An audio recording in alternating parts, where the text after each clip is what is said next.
l'applaudir à nouveau, puisqu'il est avec nous et il va pouvoir répondre à vos questions.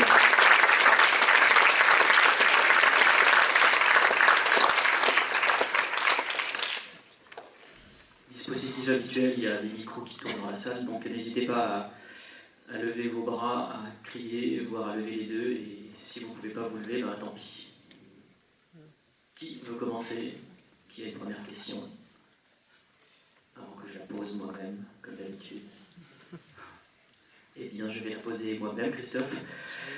C'est une question très simple et très basique, mais tu as suivi le parcours habituel en fait, des metteurs en scène, savoir commencer d'abord par le court, et puis ensuite, fort logiquement, travailler sur un long métrage. Est-ce que le projet de Samoisir était néanmoins quelque chose qui était dans ton esprit depuis un moment, à l'époque notamment où tu faisais encore du court métrage? Oui, en fait,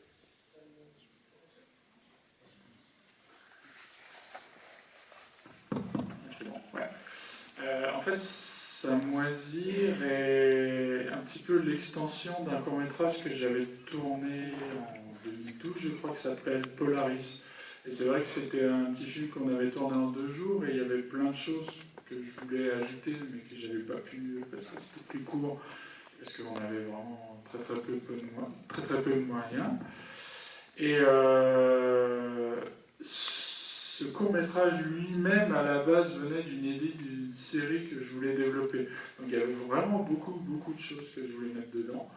Même dans le film, hein, dans Samoisir, il y a un dixième de tout ce que je voulais faire à la base. Mais on s'est rendu compte que justement, pour coller dans ce petit budget, dans ce temps de tournage très court, il fallait quelque chose avec un seul comédien, un peu isolé et tout. Je me suis dit, j'ai déjà fait ça une fois et je vais essayer de un petit peu l'améliorer, de le faire un peu plus long, quoi. Donc voilà, c'est parti comme ça. Tu peux garder le micro, et à quel moment en fait le film a pris finalement cet aspect de production franchement indépendant? Est-ce que tu avais essayé de démarcher des sociétés de production avec le script de Samoisir, et comment en définitive c'est un film qui aujourd'hui relève quasiment du, je ne peux pas dire du guérilla filmmaking, non, c'est un peu ça, hein? Ah oui, totalement. Hein, souvent, les gens ne réalisent pas comme c'était, mais on était vraiment en guérilla. C'est-à-dire, l'équipe, on était 12 ou 13, on était tout seul au milieu. Il faut savoir où on a tourné, c'est le territoire de la Med, quoi. On était au milieu des drogués, on restait le soir dans un hôtel avec des prostituées défoncées au crack. Enfin, c'était une ambiance très particulière, mais c'est vraiment un film guérilla. Mais non, ce script en particulier, je l'ai envoyé à personne. En fait, j'ai eu un moment, comme tout le monde, j'ai envoyé des choses au CNC, j'ai essayé des aides aux régions. Et j'étais découragé, c'était toujours du négatif, et il y a eu un moment, j'ai eu envie de foutre un petit coup de pied dans la fourmilière et de le faire moi-même. Encore une fois, celui-là, quand je suis parti pour le faire, je n'avais aucune idée de ce qui allait nous arriver derrière. D'ailleurs, tout ce qui se passe en ce moment autour de film, je n'y attendais pas. Est-ce qu'il y a des questions? Oui, bonjour. Juste une petite question au niveau du budget. Est-ce qu'on pourrait avoir un chiffre un peu plus précis? Alors, le budget de tournage, il est autour de 80 000 €, mais avec la post-prod inclus. Il faut savoir que la post-prod, c'était de l'apport en industrie, c'est-à-dire des sociétés nous ont aidés, on ne les a pas payés, ils nous ont prêté leur matériel pour qu'on puisse post-produire. Ils prennent des parts après sur les ventes du film. Ça fait aux alentours de 150 000 €. Et il va être exploité comment, le film, par la suite? Et a priori, on a eu beaucoup de chance parce qu'on a eu des vendeurs qui sont un petit peu occupés, mais surtout là, on a eu Condor Film qui va faire une exploitation du film en salle, ce qui est plutôt cool. On va obtenir un visa d'exploitation. Et je ne sais pas si je peux le dire, Clément, mais je crois que Ciné Plus aussi était intéressé par l'achat du film. Après, il va y avoir sans doute de la VOD ou des choses comme ça. Mais je suis très content, même si ce sera une petite sortie, que ça puisse sortir en salle. Ça, c'est vraiment un rêve de gosse. Ouais, moi, j'avais une question. Bonjour. La question que je me posais, en fait, c'est j'ai l'impression qu'il y a pas mal de réalisateurs français qui sortent des films de genre et qui travaillent avec des équipes américaines, etc. Est-ce que pour vous, est-ce que c'est une solution par rapport à une situation en France, ou est-ce que pour vous, c'était vraiment que vous aviez envie de travailler avec une équipe américaine et surtout dans un contexte américain, dans des décors américains pour ce film? En fait, la réalité, c'est que le film est quasiment entièrement français, hein. L'équipe technique est française, je suis français. Ce qui est américain, c'est les deux comédiens, c'est-à-dire la Rodal qui joue la vieille femme et Rusty qui joue Sam. Et si le maquilleur est américain. Donc en fait, c'est vraiment un film totalement français. Non, on est allé aux États-Unis, c'est tout simplement parce que avec mon court-métrage, on avait des petits contacts avec une prod exé qui nous a aidé à faciliter le développement du projet. Mais par contre, ce qui est une réalité, c'est que en France, moi, ce qui m'a le plus choqué, c'était parfois, j'ai dit qu'il y avait des réponses négatives, mais parfois, le plus choquant, c'est l'absence de réponse. Vous voulez développer quelque chose, vous en parlez, et en fait, c'est comme si vous n'existiez pas. Donc à un moment, moi, j'ai eu envie En fait, c'est une affaire de survie. Vous avez envie de faire ce boulot, vous dites qu'est-ce que je fais, j'attends qu'on me réponde, ou est-ce que j'essaie de bouger par moi-même parce que mes précédents courts-métrages, j'en ai fait un en France, aux États-Unis, l'autre au Japon. Donc j'ai essayé un petit peu d'ouvrir l'horizon et de voir un peu ailleurs. Après, c'est pas dogmatique. Je me dis pas oui, je veux tourner aux États-Unis, j'adore ça et fuck la France. Hein. C'est vraiment pas le cas. C'est juste qu'ici, à part Vicence, honnêtement, ça fait 12 ans que j'essaye de faire ce boulot. C'est les seuls qui ont répondu. Moi j'ai une question. Je suis en haut je sais pas, à droite ou gauche selon vous. Ici. Voilà. Moi c'était une curiosité pour savoir quel film quelles sont vos références pour vos films, les réalisateurs et tout ça, qui ont marqué votre envie de faire du cinéma. De manière plus générale, je pense que le plus directement impliqué, c'est John Carpenter. Ce serait lui.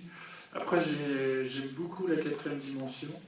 C'est quelque chose qui m'avait marqué quand j'étais petit. Mon père était fan, il n'arrêtait pas de m'en passer, j'aimais beaucoup. Et je pense que John Carpenter est quelqu'un qui m'a beaucoup influencé. Après, il y en a d'autres. J'aime beaucoup le travail de David Lynch. Je suis un gros amateur de Sam Raimi. Après aussi d'étrangers, il y en a. Le cinéma japonais m'inspire aussi pas mal. D'ailleurs, il y a clairement une citation dans le film, pour ceux qui ont joué à Silent Hill 4, avec la porte verrouillée. Ça, c'est clairement mon clin d'œil à ce jeu. Non, je suis influencé par plein de choses, mais c'est vrai que j'ai une tendance à aller vers le bizarre, l'étrange, l'inexpliqué, des choses comme ça. C'est quelque chose qui me parle beaucoup. Pourquoi John Carpenter m'a autant marqué? Quand j'ai vu Halloween, ce qui m'a le plus fasciné, c'est le traitement de Mike Myers, quoi. Et d'ailleurs, je trouve un peu dommage, alors ça c'est personnel, par la suite qu'on explique le pourquoi du comment de tout ça. C'est juste cette notion de mal qui s'immisce dans la vie des gens, qui est quelque chose de pas très tangible. C'est quelque chose qui m'a beaucoup marqué chez Carpenter et que j'ai essayé de mettre dans sa musique. Hello? Oh yeah. Hi. Wow, what a fantastic film. I think I'm going to tell everybody I know about what I've seen today.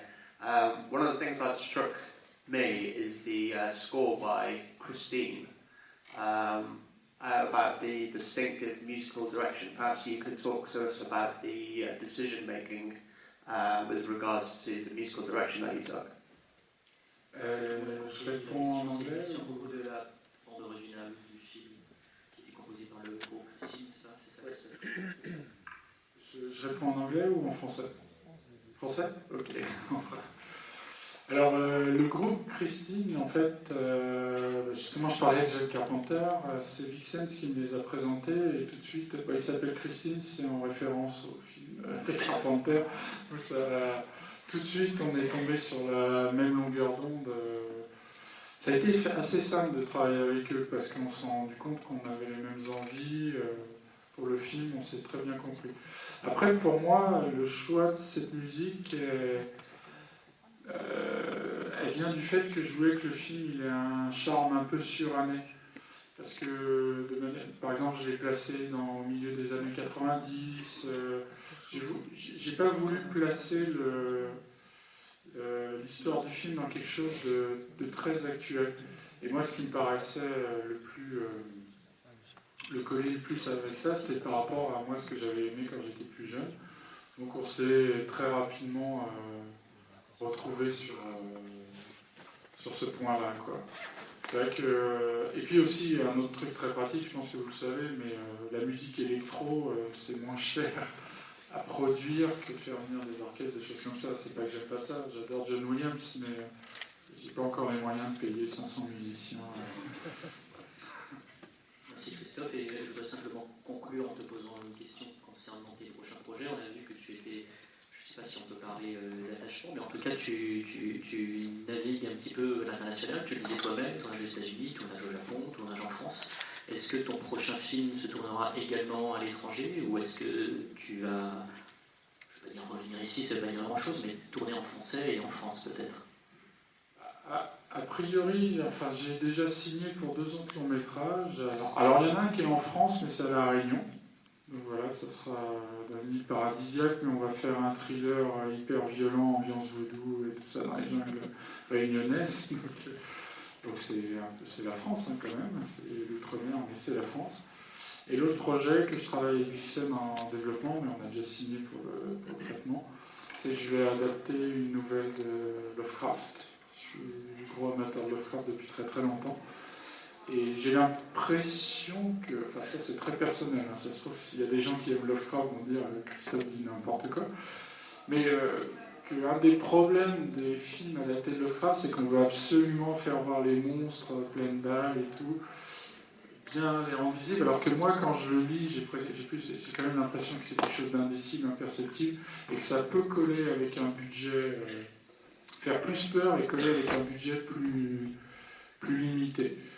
Après, moi, j'ai aussi d'autres projets, peut-être en train de développer une série d'horreur, des choses comme ça, mais bon, on va voir ce que ça donne. Là, je viens de tourner un pilote, justement, il y a 2 jours pour ça. On verra si j'arrive à vendre ma soupe. Merci d'avoir été avec nous. Merci beaucoup. Merci à vous, et puis merci encore au PIF. Et bonne chance pour la suite.